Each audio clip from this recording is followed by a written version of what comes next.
Yo, what's going on YouTube, and welcome to Goal Line Hockey. It's Kevin Forte, and today we are taking a look at going into this year's NHL draft. Who is the top defenseman prospect?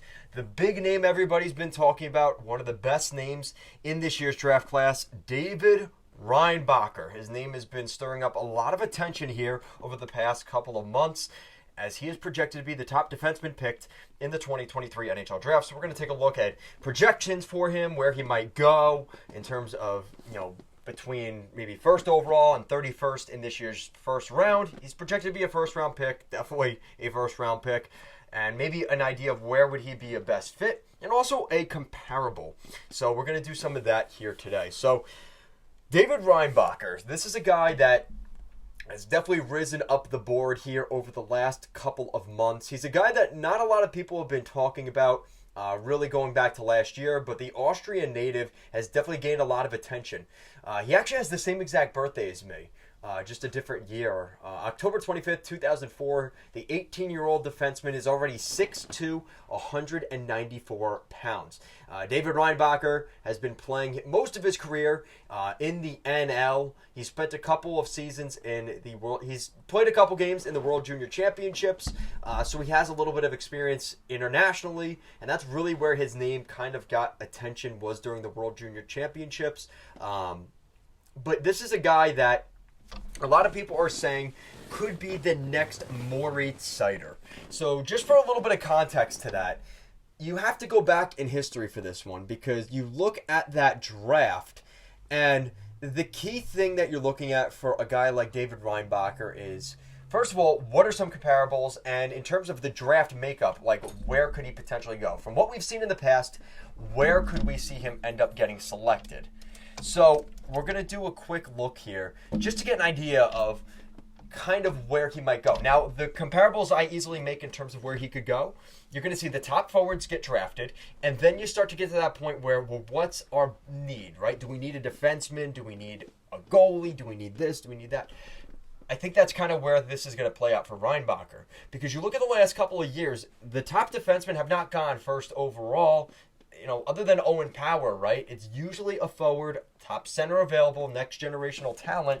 You start to see guys maybe slip in the draft, right? Mo Seider was drafted very high compared to where he was supposed to. He was supposed to be maybe a late first round pick, maybe even early second round pick. Detroit drafted him very early in that draft. You're also looking at a guy like Quinn Hughes, who I believe was a top 10 pick, but was not a top 3 pick. Same thing for guys like Cale Makar. Those are the type of guys I'm looking at, right? Quinn Hughes, Cale Makar, and Mo Seider. Those are the comparisons in terms of where he might get drafted. So if that's the case, you're looking at a guy that has been compared a lot in terms of not only where he might get selected, but in terms of overall probably player development and where he's at currently. A lot of comparisons have been made to Mo Seider. Now, the reason for that, Mo Seider, very much of a defenseman that when he was drafted by the Red Wings, the reason he was supposed to be a late, maybe even an early second-round draft pick was because he was a lot of raw talent, which is a good thing, but it's also a bad thing, because there's the lack, there's room for development, but there's also the concern that, how good is the ceiling on this guy? That was kind of the concern with Seider, especially with where he was drafted. I remember that draft. There was a lot of people that were like gasping in the audience, because it was like, whoa, like, who is this Mo Seider guy? He was not supposed to go at that point in the draft, and he did. And he was the 6th overall pick back in 2019. Yes, I remember that draft very vividly. Mo Seider was drafted, Dylan Cousins. That was a very interesting draft back in 2019, and what a different world it's been since then, right? Since 2019, but I digress. So that was kind of where things landed for Mo Seider, and the Red Wings were taking a huge risk on this guy. Now, credit to the Red Wings player and development program. They were able to get the most out of Seider. You have to give credit where it's due. Remember, he played a little bit with the Grand Rapid Griffins in the AHL before he came up to the big club. And he really developed his game. And from when he was that raw talent, has now become a really solid defenseman. And you look at his career, you look at last season, he had 42 points in 82 games. He's already played 160 games in the NHL. He's already got almost 100 points in his career. This is a very talented defenseman, and a lot of comparisons have been made between these two. Like I said, Mo Seider, raw talent. David Reinbacher, raw talent. Now, at this point, they're actually saying that Reinbacher is further ahead in his development than Seider was at the same age. So if that's the case, Reinbacher's ceiling might be very close to, if not even a little bit higher than Mo Seider, which, again, a huge amount of expectations, but if developed properly in the right system, with the right coaching staff, with the right players around him, Mo Seider is the guy to look at when you're looking at this prospect, which is David Reinbacher. Reinbacher is going to be a really good player, and depending on how things fall in the draft, if teams trade picks around, somebody maybe moves up to take Reinbacher in the top 5, those are all things that could happen. But realistically, I think he falls outside of the top 4. The top 4, I think, is pretty locked up. I would even argue the top 5. I don't know for a fact about Montreal, but I think they like the idea of a guy like Oliver Moore. So he reminds me a lot of Cole Caulfield. So Oliver Moore at 5 to Montreal. 4, I think they end up taking Will Smith. So I think San Jose gets their guy in Will Smith. Columbus is going to take Adam Fantilli. Anaheim takes Leo Carlson. Chicago takes Connor Bedard. Apologies for that. So now that leaves you into a category of 6, which is Arizona, 7, which is Philly, 8, which is Washington, 9, Detroit, and 10, St. Louis. Realistically, I do not think he falls behind Arizona or Philadelphia. I think, realistically, Arizona is the first team that legitimately would take Reinbacher, and I think they will. And I think they will because you look at that team, they've got some good players there, absolutely. But they traded Chychrun this past year. They're moving out some of those, they've kind of moved on from some defensemen here over the last couple of years that have kind of aged out, right? So, they've traded Chingasespierre, they've traded Chychrun, so they kind of need guys to play with Victor Soderstrom and some of the other younger defensemen that are there. So a guy like Reinbacher would be a great fit there in Arizona.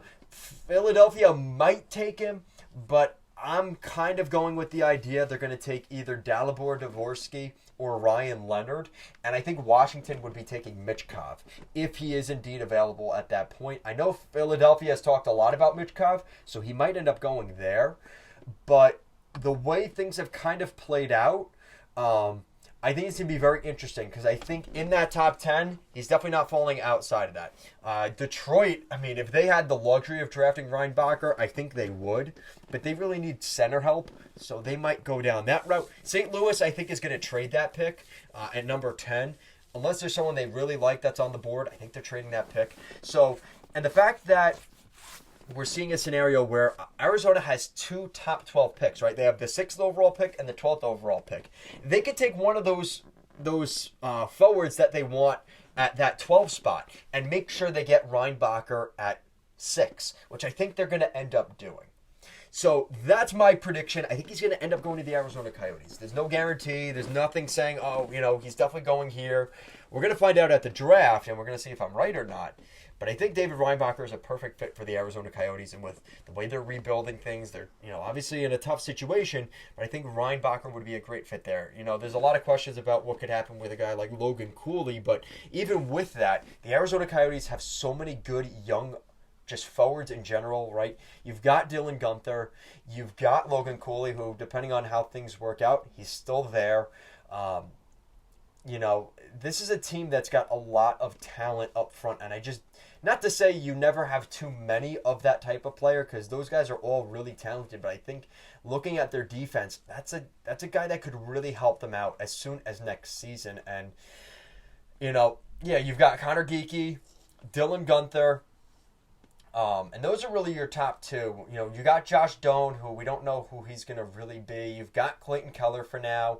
You've got some guys there. On the back end, it's a little bit more thin, right? You've got literally Victor Soderstrom, and that's about it. Depending on how some of these other guys work out, like Lamoureux or Zuber or some of these other Kolyachunuk, some really young guys, I think Reinbacher is going to be a great fit in the desert. So let me know what you guys think down below. What do you guys think? Where do you think David Reinbacher will get drafted? Do you think he could be the next Mo Sider? Let me know your guys' thoughts. Thank you so much for watching, and I'll see you again next time.